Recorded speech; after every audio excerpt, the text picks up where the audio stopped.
Dinner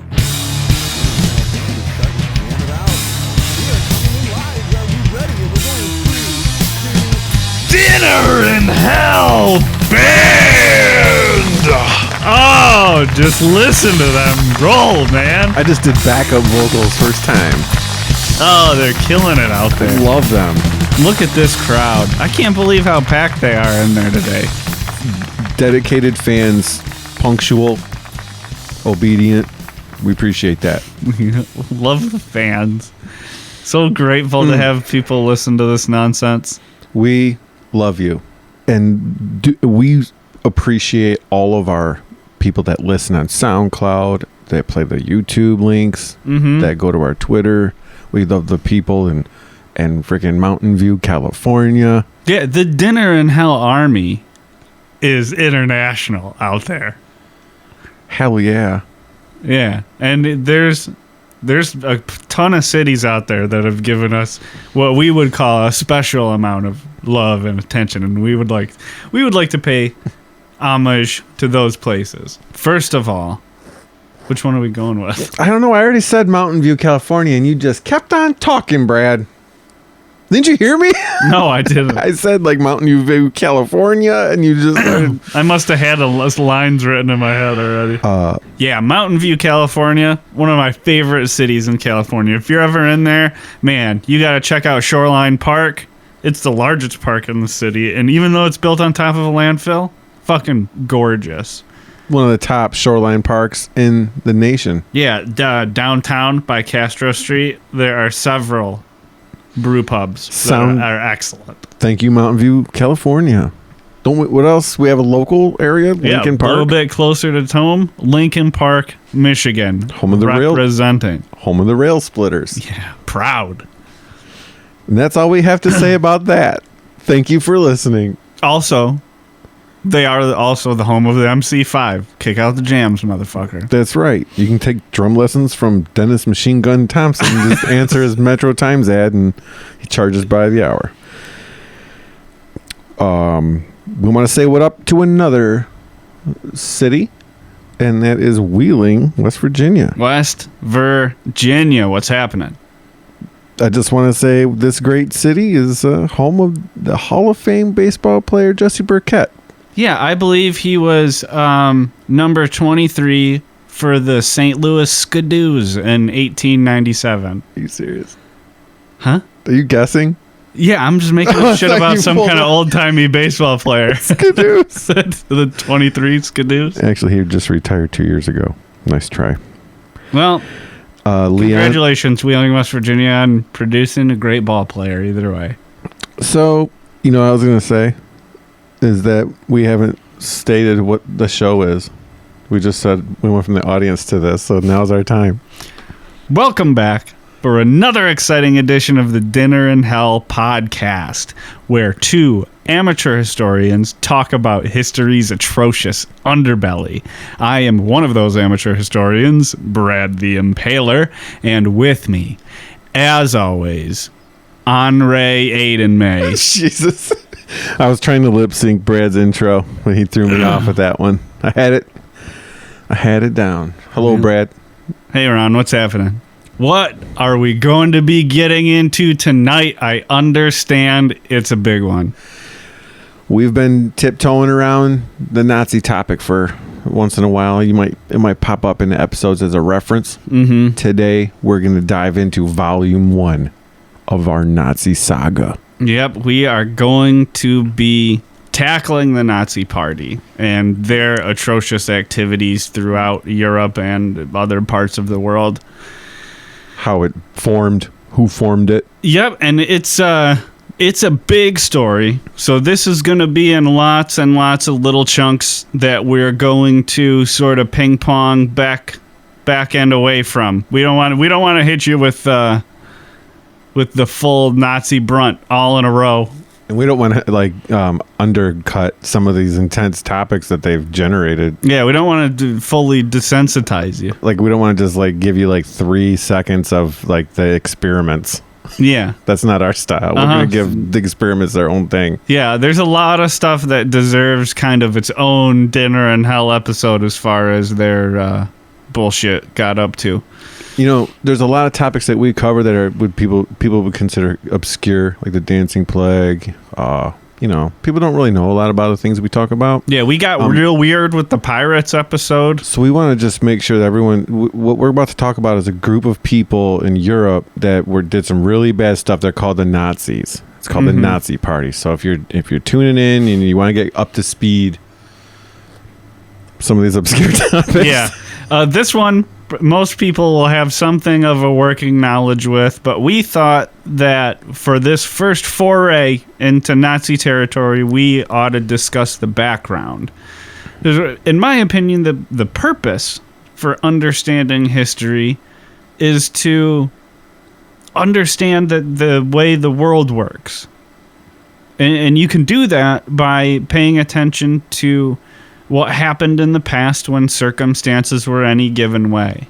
So I do think that understanding how the Nazi Party was able to come to power is something that's really important that we ought to talk about. Not to mention, there's some fucked up stuff in there. Right. So in order to really kick this off, just a brief sort of snapshot of what Germany's like before the party comes to power. So we're talking about the early 20th century. Germany as a country is very young. They're surrounded by what at that point in time were the great powers of the world. The British Empire, the French Empire, the Russian Empire. Italian? The Italians didn't really have that much dick to swing around that point in time. But they're still allies. But the world is changing drastically as well. The Industrial Revolution has caused a massive influx of population away from the rural areas and into the city as the economy switches to manufacturing over agriculture as sort of its main impetus.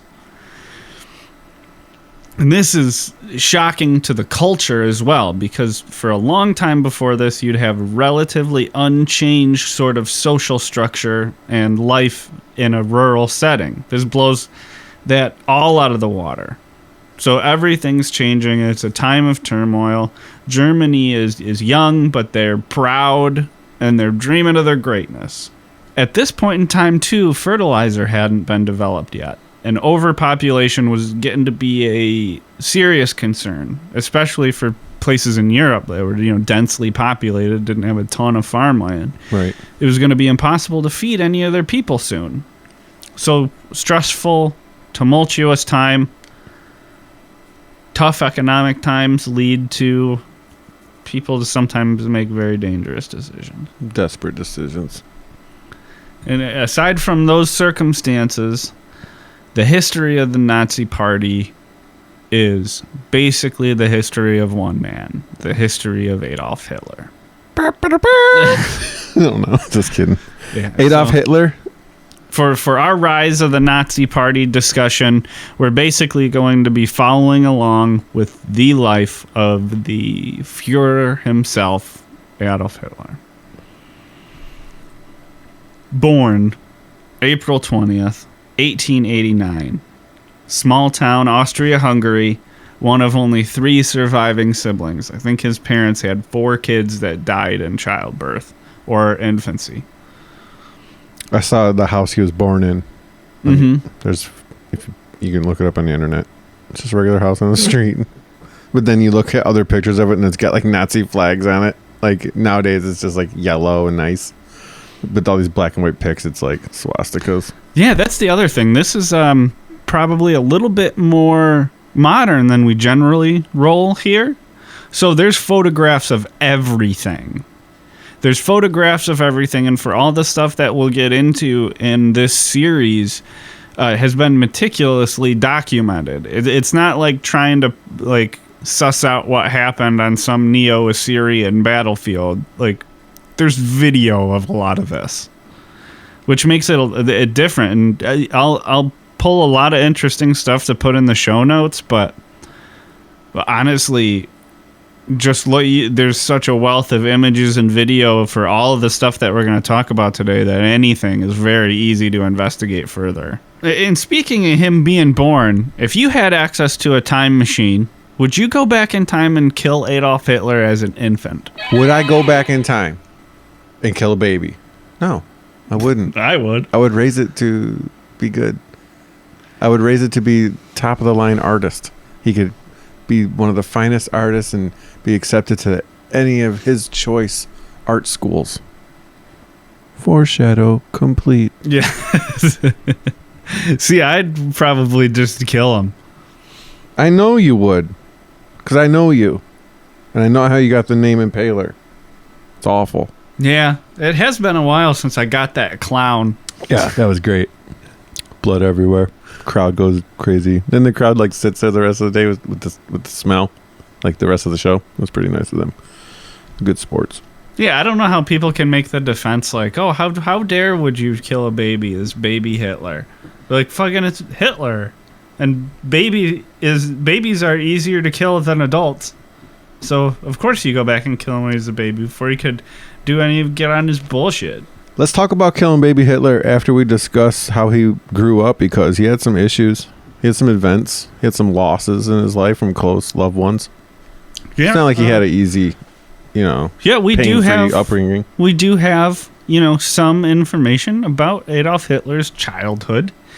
We do know that when he was 8, he wanted to become a priest. That's right. And though he was born in Austria-Hungary, not too long after that, he did move into Bavaria. So as a kid, he grew up in Germany. He had a German accent, all that stuff. Yeah. More closely identified with German culture than Austro-Hungarian culture, stuff like that. I think I read that he was like drowning in a lake or a river, and a priest saved him. Like a priest pulled him out of the water. Mm-hmm. Like a young man pulled him out of the water, and that guy was a priest. And it was like, click. Like he wanted to be a priest, I think. Yeah, there's plenty of pictures of young Adolf Hitler, and they're just as creepy as you could suspect they are. At age 12, his little brother died of measles, and before this, it was generally reported that he was kind of a normal kid, like outgoing, excited, wanted to learn new things. Mm-hmm. But after this, the death of his brother, for whatever reason, seemed to have affected young Adolf very, very negatively. There you go. That's what I'm talking about. They say when your child is like 4 or 5 or something, whatever like traits they have then and personality character aspects they have is pretty much what they're going to be as an adult. Mm-hmm. So we had young normal Adolf, then his brother dies, now he's evil. Yeah, and of measles because of an event in his life, which today would be a preventable illness. Here I am like trying to fight for Adolf's, like, come on, Brad, Adolf's not so bad. Trying to like argue for his soul. Yeah, poor guy. The poor Adolf. Yeah, so take this as a lesson, and if you don't vaccinate your kids, you might create another Hitler. Just saying. Just saying. That's right. That's only if you have 1 or more kids. Yeah. You don't want one of the siblings dying of measles because your other kid could grow up to be Hitler. Yeah, well, anyway, after the death of his younger brother, old Adolf turned into a morose, detached kid who fought with everyone all the time, especially his old man. I don't have to listen to you. You're not my real dad. What? Punches his mom. That's a little brow humor. Little brow humor? Yeah, he calls his dad not his real dad, so the dad punches his mom. I didn't kill it. Oh. Now I get it. I'm just slow. Hitler fought with his dad? Yeah, his old man, whose name was Elwha, wanted him to follow in his footsteps as a bureaucrat in the Customs Bureau. Hitler didn't want his dad's life. Like, he was fucking, what's his name, Vanderbeek. Like, I don't want your life. Like in Varsity Blues. I don't remember it, but I could still pretend I do. I don't want your life. I don't. Is he from, like, the Carolinas? Texas. Laugh. Texas. I don't want your life, Jon Snow. You know nothing about life. Jon Snow. Yeah, well, Hitler didn't want his old man's life. He wanted to follow his dream of becoming an artist. His dad said, fuck that shit. You're going to technical high school so you can get a practical job. Hitler's like, nice cool. choice, Alois. Thanks for that. Thanks. Thanks for oppressing your son's inner soul. Yeah, he could have taken all of that darkness and made great art with it. He could have started Tool. No. He could have made claymation videos. He could have done anything. Anything but what he did would have been fucking better. We're going to learn a lot about child rearing in this episode. You'll see. And we're going to be real judgy of two Bavarians in the late 19th century of how they made it happen. We're going to learn about history today. And we're going to learn about child rearing as well. And we're going to learn all from Adolf Hitler. Yeah. And, well, Hitler didn't like any of that bullshit. So he basically just refused to do anything at the school he got sent to. He just didn't do any work ever. Purposely did shitty so Yeah. to get, kicked out or flunk out? Yeah. Somehow hoping that would make his dad more amenable to his wants to go to an art school. Because, that's logical. Well, it's a good strategy. Yeah, well, in 1903, Elwha doesn't really matter to Elwha around 1903, am I right? That's true. It doesn't matter to him after that at all because he dies. Oh, here we go. Yeah, no, Loss of father. In 1903. Who is that? Who's president in 1903? Freaking Taft. Oh, yeah, that's right. What? Wait. No, yeah. Well, that's only because Roosevelt didn't want to run for a third term, right? Well, no, it's not that he didn't want to. He promised he wouldn't. Oh, that's right. He wrapped up his second. Yeah, so Taft's in office. Yeah, Taft's going to be like, thanks, Roosevelt, but anyways. Yeah, he got put up for the job. So, yeah. All right. Welcome back to President Hour. 1903. Yeah, well, also during this time, during Hitler's teenage years, a nationalistic fervor sort of overcame him along with other ethnic Germans that were living inside of Austria-Hungary, as well as German youths in general. A real nationalistic sort of widespread outgrowth of it just sort of appeared during this time. 1905, he lived sort of a bohemian life in Vienna, getting supported by his mom and government benefits. He spent a lot of time in the wilderness, like in the woods and stuff, like hippie shit. Well, he painting and he did like sort of casual labor. After a while, he was able to sort of make enough money live off of selling watercolors of the sights of Vienna to tourists. And I guess they were like little postcards. Yeah, that's interesting. It's keep costs low. Why sell one big piece when you can make 4 out of one big piece? Yeah, I mean, a guy who was, at some points homeless would, in a few short decades, be on the verge of taking over the world. Right. In 19... The world?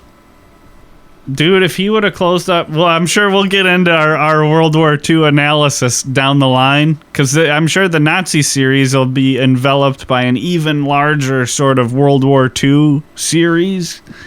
But, yeah, if he would have been able to take Britain and close... If say, the United States or any other allies wouldn't have had anywhere to launch their planes from... Yeah, it could have gotten ugly. I don't know if he would ever taken North America, but he probably could have held all of Europe. What about like China and like the Koreas? Yeah, China was getting its ass kicked by Japan. Yeah. And they were allies. So China would have fallen into Japanese hands. And if any out there are World War II buffs, don't worry. We're going to be getting into the Sino-Japanese aspect of World War II too, because the Japanese were fucking basically also Nazis. They're just as bad. And the war on the Eastern Front, we're going to hear a lot about that. That was exceptionally brutal too. But, you go back to 1907 and 1908, and this guy who was responsible for the deaths of tens and tens of millions of people is getting rejected by an art institute twice. And so he's rejected by the art institute that totally devastates him spiritually. The reason being given is that he's unfit for art. And then soon after, 1907, another loss in his life. Yep, 1907, he loses his mother. His mother dies in 1907. And of course, after this, he loses his sort of financial lifeline, and he's reduced to living in homeless shelters and, young men's hostels. I think I read that he was living off an orphan wage. Yeah, like I think that's like the government would pay out some sort of government benefit. Then he would sell his art on top of it. Mm-hmm. And his mom was feeding him money too. But after she died, he kind of burned through it all. But I think there's a lesson here, and I think that is, we should just support hippies. If you want to be a hippie and you just want to kind of live like a sort of, simple-ish lifestyle and create art and hang out, I think the rest of us should just pay for them so that they don't fucking commit genocide.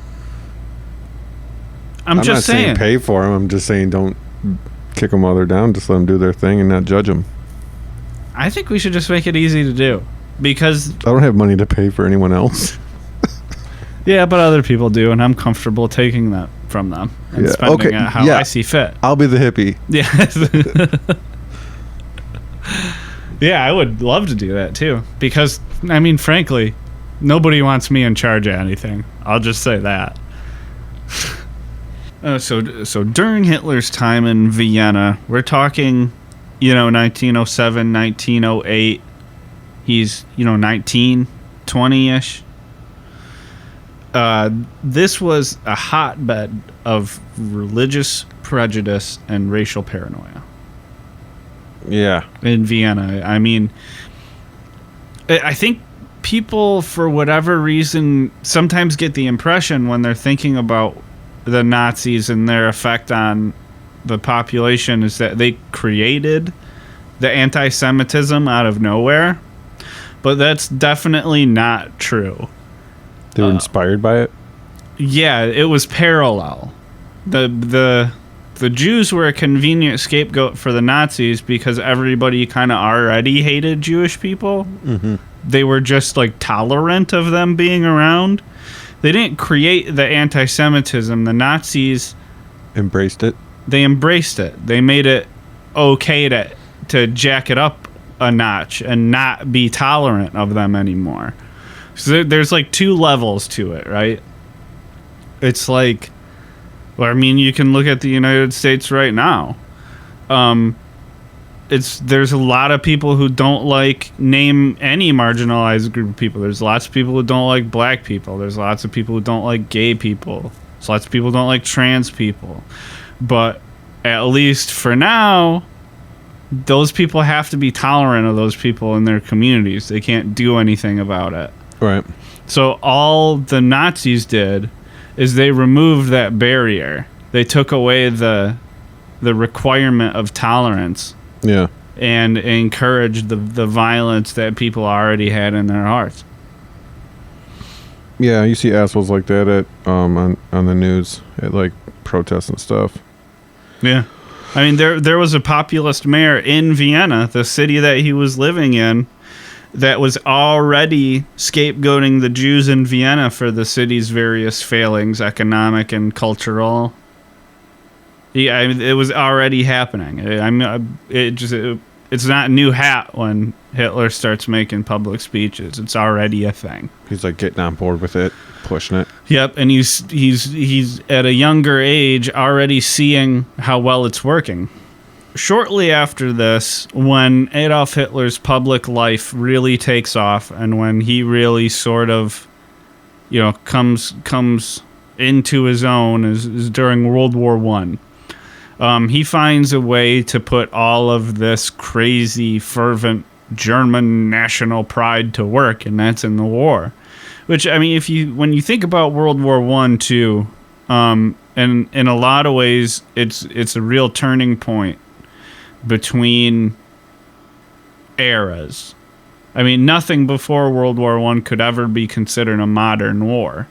I mean, you were talking about it's not that far after the American Civil War.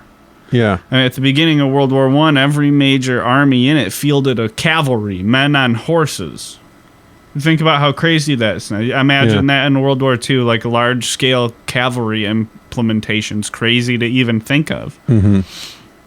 And that's only, like a little bit more like 15 years between them. That's it. I mean, the French army at the beginning of World War I wore like white pants and red coats and had like every officer had white gloves, and they were never allowed to do anything but stand. They weren't allowed to like lay down to take cover. The beginning of World War I, it changed during. I mean, at the beginning, you had that bullshit. Like the French army dressed exactly the same as if like Napoleon was leading them out. Yeah. By the end of it, you had fucking tanks. Like, it was modern war came in a hurry. Okay.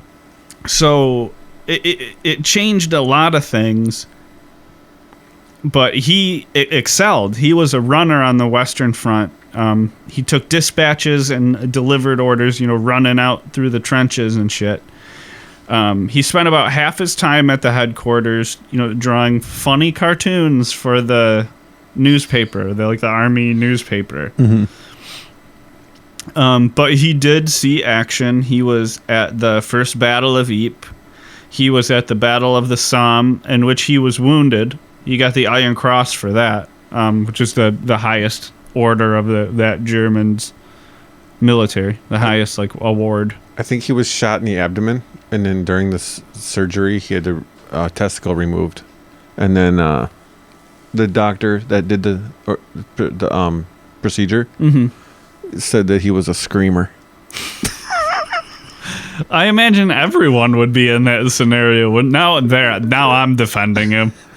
So if anyone would like to know, he was a screamer at one day. He was in severe pain losing his ball. Yeah, we can take a little bit of solace from that. Yeah. Enjoy that little tidbit. Yeah. Didn't know. Yeah, he was in the Battle of Arras and the Battle of Passchendaele, too. So he saw lots of famous, World War I action.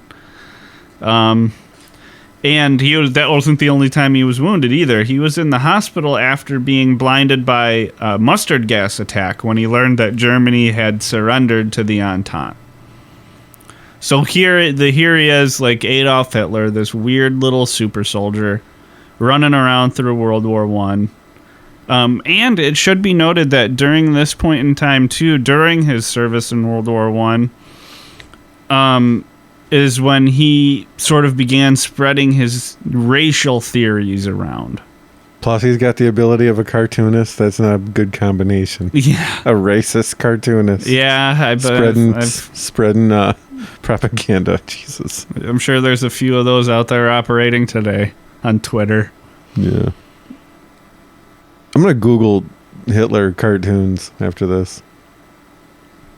See what the hell he drew. Yeah, I think there's examples of some of his paintings you can see. They're mediocre, I've been told. I can't judge art that well by myself. Yeah, so like most Germans, he was pissed about this because he felt like the army hadn't been defeated yet. I mean, in most analyses of World War I that I've read, it was sort of a foregone conclusion. Like, Germany was going to lose. It was only a matter of time.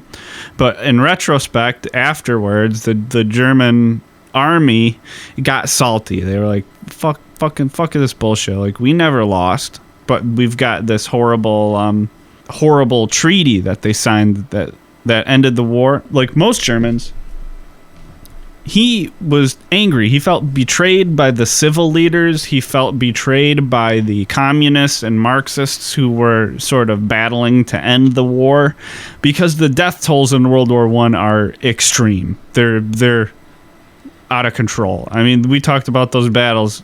Some of those are going to get addressed on their own episodes eventually, I'm sure. I'm just picturing a tank driving over like a crowd of French soldiers in white pants. And really, it's the artillery. But yeah, we'll get to it at some point in the future. He was angry at civilian leaders and Marxists who had tried to end the war. They felt stabbed in the back, the army did, because they'd never been defeated. They were going to lose. Almost every analysis of World War I I've ever read says that it was a foregone conclusion. Germany was retreating forever. They were going to lose. But they never lost, and the treaty that ended World War I between the Entente and Germany, the Treaty of Versailles, was extremely harsh on the Germans. Well, what the treaty did that was especially harmful or embarrassing to Germany is they didn't feel evil for starting that war. Before World War I, before modern war, countries used to launch wars like this all the time. But it was so devastating. There was so much loss of life that when the treaty called for Germany to admit responsibility for starting the war, that also entailed them having all that shame from it that most of them didn't feel like they actually deserved. Mm-hmm. It also made them pay back all the damages to all the other countries. Germany was in debt for so much money, it was crazy. They were financially crippled and would be for, a long time. The third thing that was so embarrassing and damaging to Germany from their perspective about the treaty is, all of these cultures have a martial history and martial pride. They're all very proud of how their army functions. And Germany, basically, after this treaty, wasn't supposed to have an army at all. Really? Yeah. They were like, you're not going to pull this shit again, so you're not allowed to have an army. Like, you could only have, 20,000 troops, and you can't have more than, 800 tanks ever. Like, there's all these rules, all kinds of rules. Yeah. And they didn't like that shit either, because they're like, we're surrounded by you people on all sides. We're hemmed in. We can only get to the water on, this narrow little bit of coastline. Yeah. And now we can't even defend ourselves. So Germany's all salty after World War I. And all this turns into be as great ammo for, recruitment in the future. Hitler stayed in the army because, he loved it. He was a German fanatic, and that was the best place, he could be to be involved in his fanaticism. He did a good job, too, because eventually he was promoted to work in intelligence for the new Weimar Republic in the interwar years, with his first assignment being to infiltrate the German Workers' Party, the Deutsche Arbeiter Party, Arbeiteramt. As a spy. Yes. So the army sends him into this tiny political party to infiltrate it, but when he gets there, they're doing their shit. They're doing their political shit, and they're talking all kinds of shit about Jews, talking all kinds of shit about Marxists. Bafflingly, they're also talking shit about capitalists.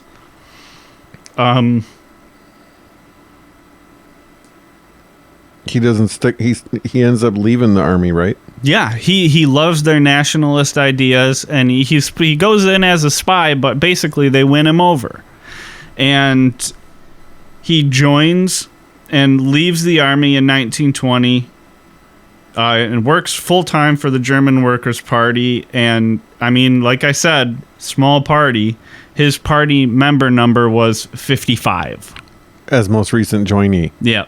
So he was the most recent to join up, and there were 55 Germans in the German Workers' Party. Think about that. That's like, I could if I was like, I'm starting a political party, if I worked a little bit at it, I could probably get 55 people to show up to the first meeting. It's like a football team. Yeah. It's like a JV football team in high school. There's a little known fun fact that the SS, the swastika SS, is actually 2 5s to commemorate his membership number. Yeah. Not many people know that. Dinner in Hell trivia. So he, through his spy work had sort of been involved in the party, but after he leaves the army and accepts the invitation to join, working there full time, is when he does start to almost immediately slide into a leadership role. And most of that is because he's such a skilled public speaker. He's like a magician.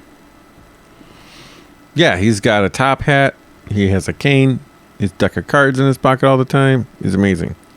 Yeah, so around 1920, around this time, he was the man responsible who had taken the swastika and put it on the logo for the party as it changed its name to the National Socialist German Workers' Party.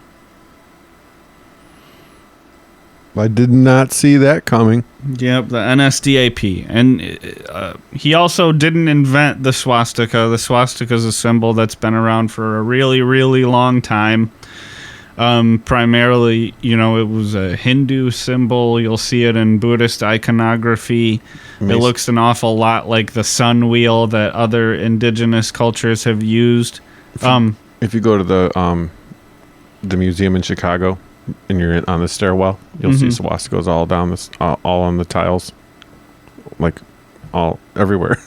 Yeah, it's boy, but you sure can't use that symbol for anything else today, can you? I mean, also, thanks, Hitler. We'll learn you that the swastika wasn't invented for Nazi use, but I will also say, don't try to have that conversation, out and about. Yeah, keep your Dinner in Hell experience private. Yeah, don't try to take back the swastika. It's gone. It's the same with that little mustache. It's not coming back. It's dead.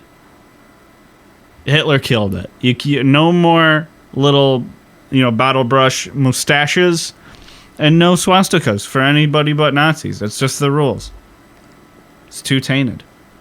Fuck. So 1921, Hitler was already drawing crowds of 6,000 people to his speeches. That's only a year later after he joins the party full time. Right. 1921, who's president? Warren G. Harding?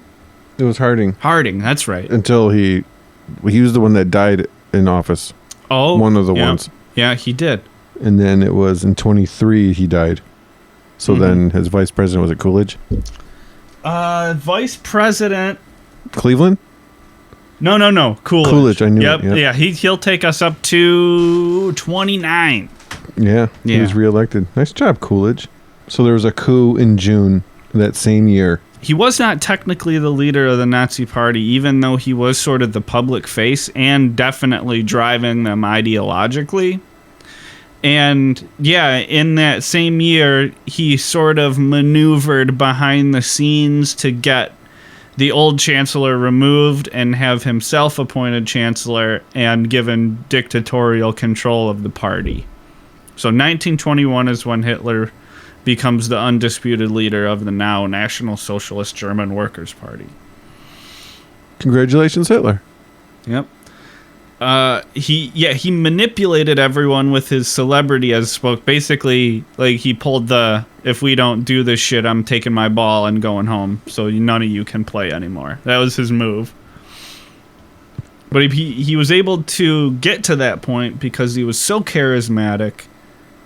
His personal magnetism, along with manipulating human psychology, made him almost hypnotic when he was talking to large groups.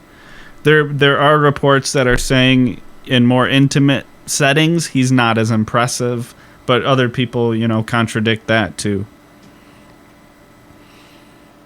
And around then, is when some of the other big names that, are going to be part of this series sort of hop on board to the movement.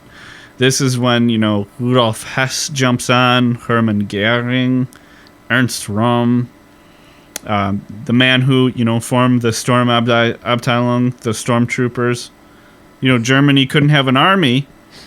They had some bullshit, Republic, the Weimar Republic had a bullshit army, but the Sturmabteilung started growing. The Sturmabteilung, the stormtroopers, they get put to use just 2 years later in 1923. The Bierhallputsch. Hitler and the Sturmabteilung storm a public meeting of local officials that are in a beer hall in Munich.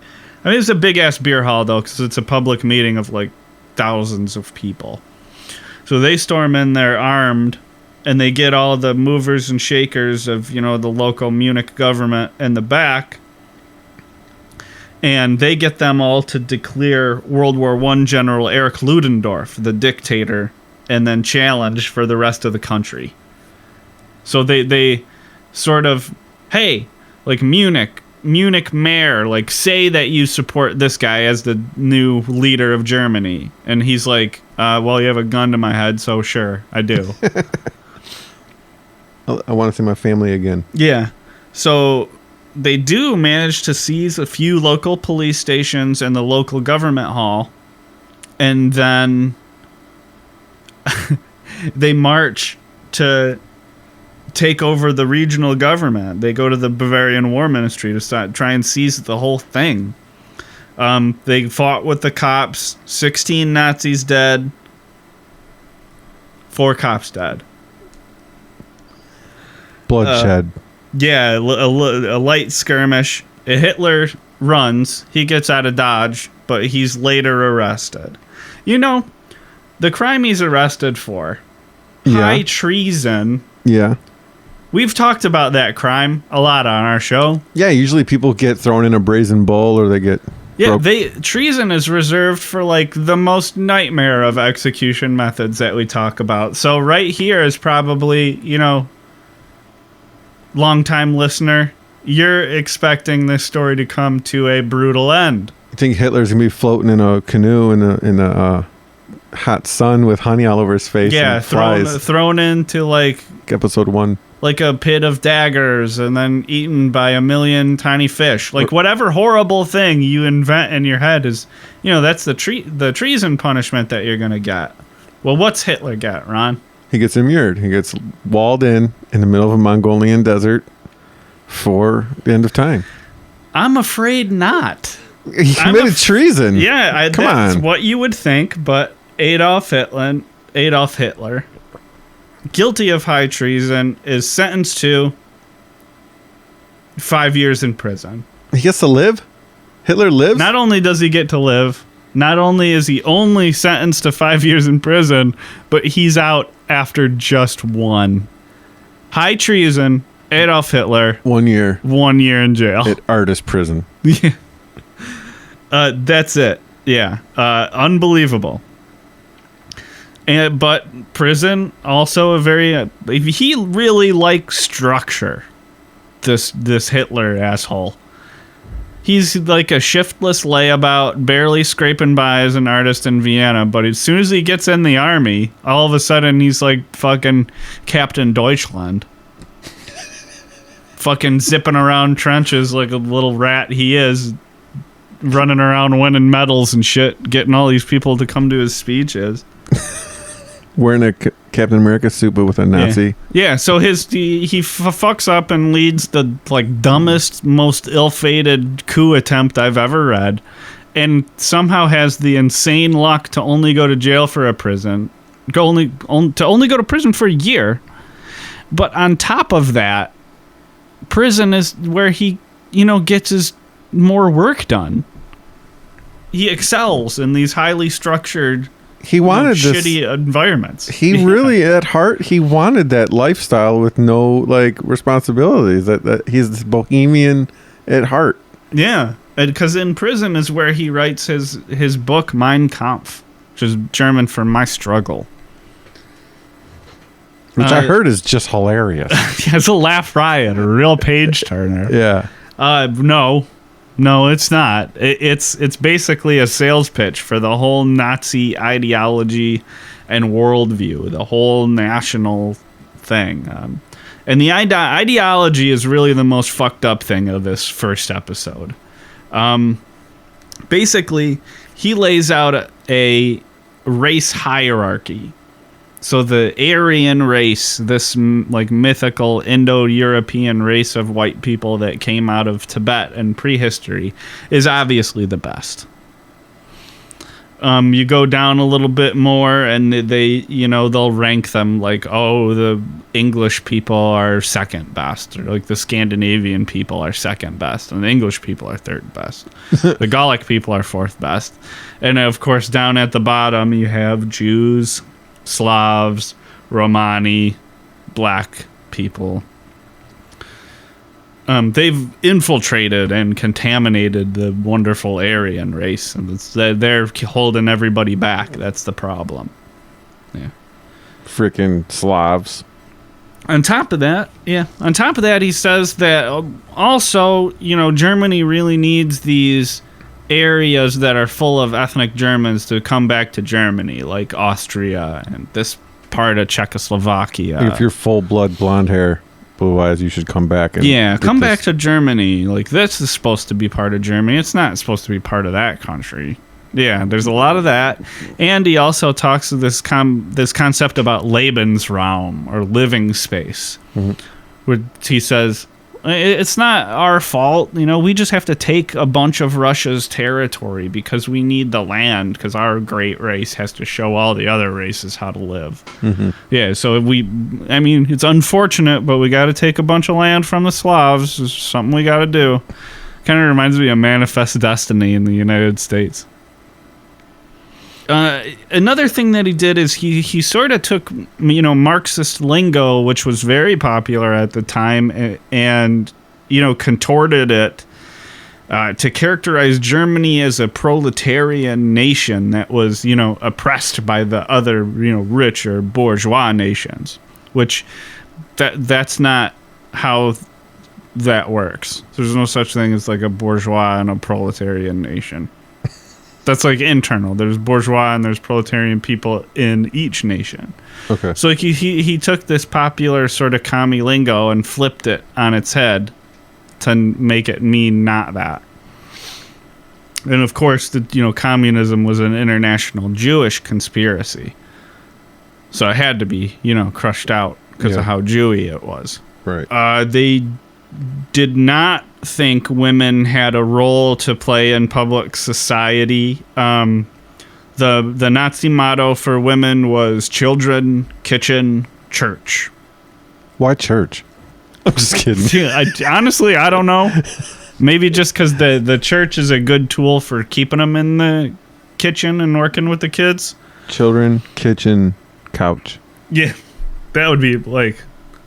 Mine would be like computer, fried chicken, couch. Jolly Ranchers, couch. Yeah. Reese, peanut butter and chocolate, pop, soda, couch. Yeah, so if you weren't Aryan, they didn't like you. If you were a woman, they liked you, provided you were just doing your job of producing more Aryan babies. Best have blonde hair when that boy comes out. Yeah, if you're homosexual, not a fan. The extermination of homosexuals was ever present in the Nazi platform. They promised full employment, which is another sort of piggybacking off of communism.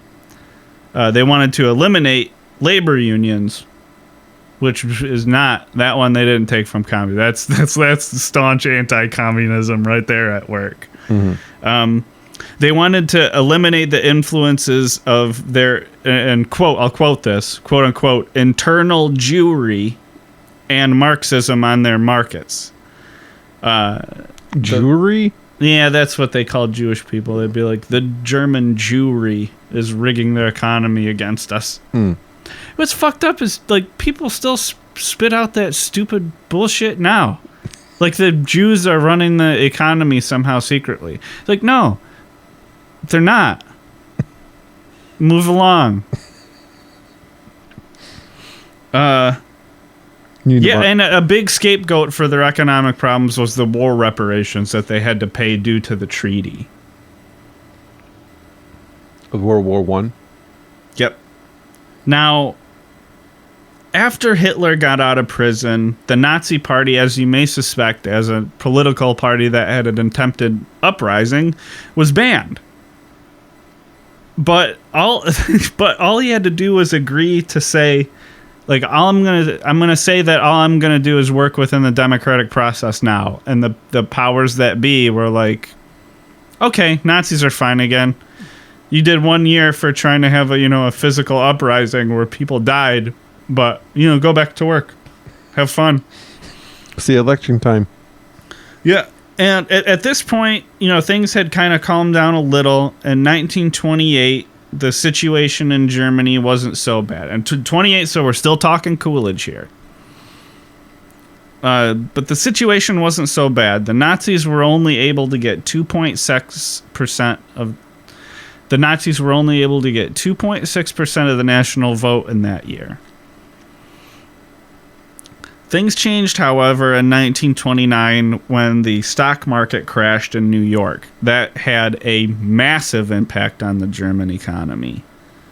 Millions thrown out of work. Several banks collapsed. The Nazis, they said, hey, we'll repudiate this bullshit treaty, so we'll stop paying these war reparations. We'll fix the economy.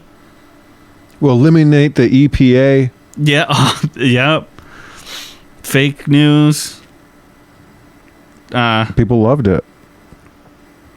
Yeah, that's how they freaking were so successful. Yeah. They freaking started when the people were desperate. Yes, they had desperate people. They gave them simple explanations for their problems. Going back to the beginning when you said that they were trying to come up with food, they were all focused on manufacturing and agriculture. Mm-hmm. They were desperate then. Here's another situation where they're like, look, we'll do, yeah, that sounds good to us. Yep, and around this time, too, it's crucial to note that the parliamentary structure of the country kind of stopped functioning healthily. They couldn't get a majority government together to govern. So the way a parliament works is you don't vote for individuals. So, like, you would vote for, like, say if it was in America, you would vote for, like, the Greens, the Libertarians, the Republicans, or the Democrats. And whatever party got the most votes, if somebody got a majority, like if the Democrats got a majority, the Democrats would decide who their president is, and then they would make their cabinet, Yeah. And if nobody gets a majority, say like the Greens got 20% and the Republicans got 40%, but neither one of them has enough to take over, they could form a coalition and like nominate, they would together say like our government has, such and such. And yeah. Well, they weren't even able to make that process happen. There's gridlock. They couldn't get a government together at all. So this sort of special guy had like limited power, would sort of make decrees. Well, the Nazis started getting votes big time around then. And the government sort of gridlock, slow down, only kept getting worse. In 32 and 33, which, this is after Coolidge died, so 33. 33? Yeah. That's got to be FDR, right? Yeah, Delano. Yeah, Delano. Sure. Delano Lannister. Yeah, they still weren't able to get a functional government out of their parliamentary elections. So Hindenburg, the guy who was sort of kind of running the show, appointed Hitler chancellor of a government that was, and again, quote unquote, independent of the Reichstag parliament. So basically what they were doing is saying, we're setting up an alternative government. We're going to let this Adolf Hitler and Nazi, they've gotten so popular because they had like 46 or something % of the vote. I mean, like, they've gotten so popular that we're going to set up an alternative government, and if enough people care about this one instead of ours, then we'll switch to it. Which sounds crazy to me, but that's what they were doing. And early on in 1933, an event happens, which is where we're going to have to pick this up in part 2 of our Nazi discussion. And the Reichstag, the seat of the German parliament, is set on fire by, it's tough to say who did it. There's some different stories. Was it Khan from Star Trek 2? Not as far as I'm aware of. He has parliament attacked.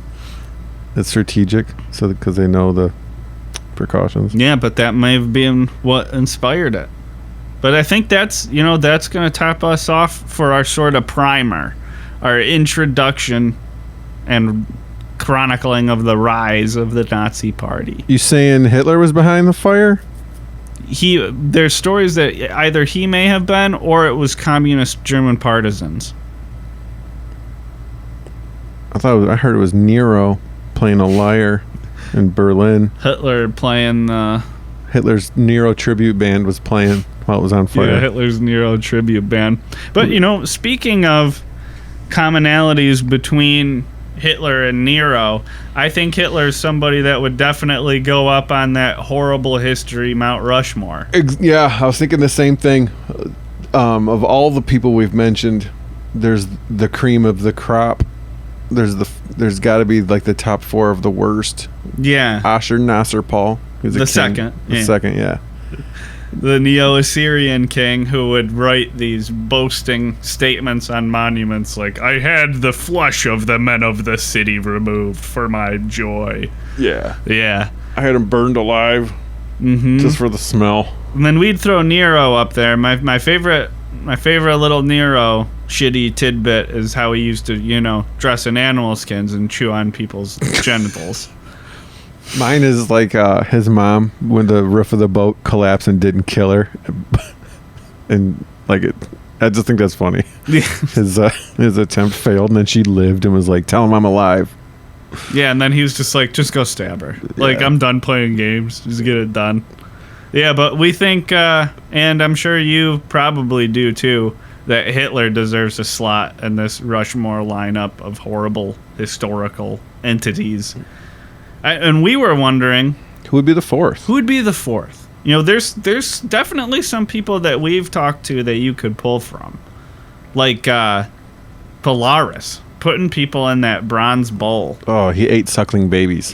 Suckling babies. What about Bathory with the young women in the whole insane body count? The blood like fetish of it aspect has got a level of gore, which gives it sort of a fantastic bent. And their parents would let their daughters go live at the castle thinking they're like handmaidens of this queen or this empress or... Yeah, and they're just getting sliced up. Yeah, that's... She could be up there. Man, but Vlad the Impaler. For what? Impaling forests full of people. When you said Vlad the Impaler, I immediately thought of Rasputin. Oh, yeah, he didn't do anything bad. He doesn't belong on there. Does he trip people with his wiener? Maybe you think Rasputin does belong on there. Let your voice be heard. And if you do, or you have anything else that you want to tell us, you can tweet at us. On Twitter, we're at Dinner and Hell Pod. If you tweet at us about the Rushmore, use the hashtag DinnerRush. Oh, nice. Yeah. Almost nice as this badass band. Oh, they're crushing it. But if you have anything else to say, you can email us, dinnerandhellpodcast@gmail.com. We are on Facebook, SoundCloud, YouTube, Stitcher, iTunes. If you go on there, please don't forget to rate and subscribe to us on there. It really helps us a lot. Yeah, get us ranked, you guys. We need you to click rank or rate and subscribe. Yeah, when we're talking about iTunes. Well, thank you so much for listening. Even if you're not in, Lincoln Park or Mountain View, California. We can do this. You pass this on. This is important to us, and it's important to the world that Dinner in Hell is successful. Yeah, if you dig it, tell your friends. This band, though, this audience is always... They're on fire.